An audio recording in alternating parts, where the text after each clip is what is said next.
One question here that just came in. The face on Mars and the research done by others, including but not limited to Richard Hoagland.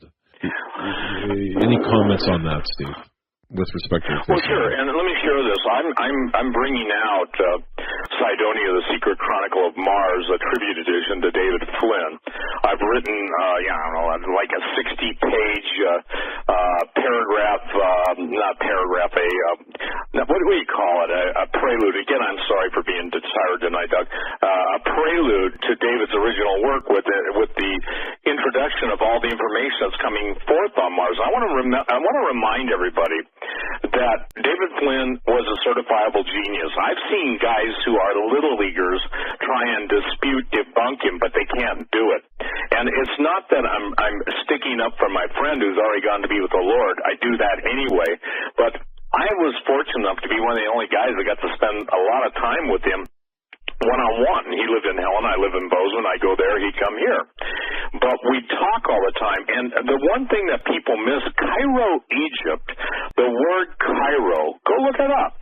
Some people say it means the city of Mars, some people say it means the camp of Mars, some people say that its real meaning is this, the encampment of Mars.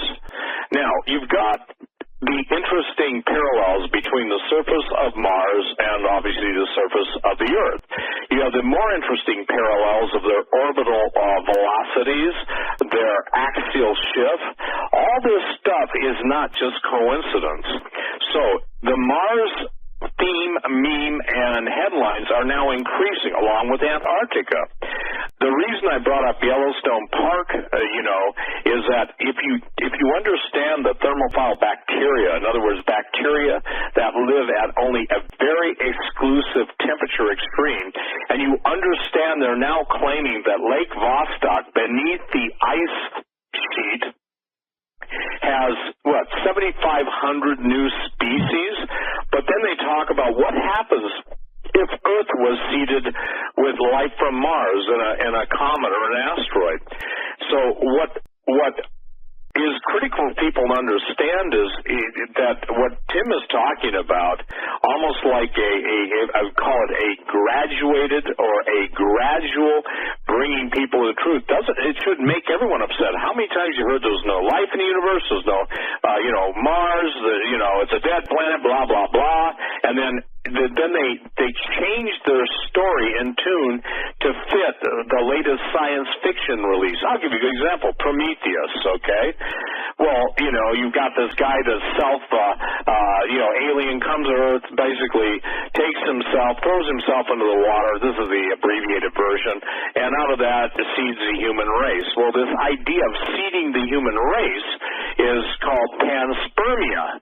And that whole thing is coming into more being. You are the aliens. Now, I will say this, that never have I seen someone's work more ripped off than David's, Flynn, because, again, Mars has everything to do with us, and we have everything to do with Mars, okay? And this is something that the ancients understood. When we were in the desert Southwest, let me just share this. The new book that Tom Horn and I co-wrote and then released together, Unearthing the Lost World of the Cloud Eaters, compelling evidence of the incursion of giants, their extraordinary technology and imminent return, is so critical to understanding. Look, when we're in, and I won't give anything away, Tim, that, because again, I want to keep everything, that I'm privy to in the context of honoring what you're told. But I will tell you this, in the last week, Tim was given information that's absolutely identical from another part of the world to what we were dealing with in the Native American elders in the desert Southwest. Absolutely identical. Absolutely concerning the lost civilizations, concerning the giants, concerning origins, concerning stargates. So here's what, most, and by the way, this isn't by people who sit around and read graphic novels, play video games, and obviously listen to us, okay? So we're at a point now, Doug, where it's important for people to understand. When God gives a man revelation, He doesn't force us to accept it. He says, choose ye this day. Well, when I make a statement like God's given us free choice, I get more emails trying to fight against that statement than people that should exercise it to maybe understand, search the scriptures and see if these things be so. I want people to understand this. The new DVD, along with the book, okay? The book is available immediately. I think people are kind of confused on it. They can get it from me. Go on my website, stevequayle.com, Unearthing the Lost World of the Cloud Eaters. And they can download the Vimeo, not download, I'm sorry, Tim, I get that word mixed up. They can live stream. Now, also want to share something. Sometimes people have settings on their computers. When we upload to Vimeo, any Vimeo issues, you got to deal with their customer service. They're one of the best, I would say, this customer-based servicing companies in the world. We can't do anything if your credit card is, being rejected. We don't have any control over it. But Vimeo's customer service be defined, and I've watched things be resolved within 48 hours. And, again, we have probably one issue with every no kidding, one issue with every 500 to 800 stream views, so it's not like it's happening all the time. And then there are cases where they've got a debit card or their card is out of credit. All these issues, we can't do anything about that. But again, I'm appealing to our worldwide audience. Please go on Vimeo and please stream it. You've got to see it. By the time you can watch it as many times you want, but you don't have to wait for posting. By the way, Doug, I'll share this with you.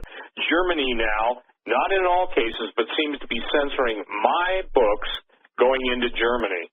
The last couple orders we sent over there, the Steve Quayle collection or whatever, they come back refused, and not by the orderer or the intended recipient, but some official-looking thing.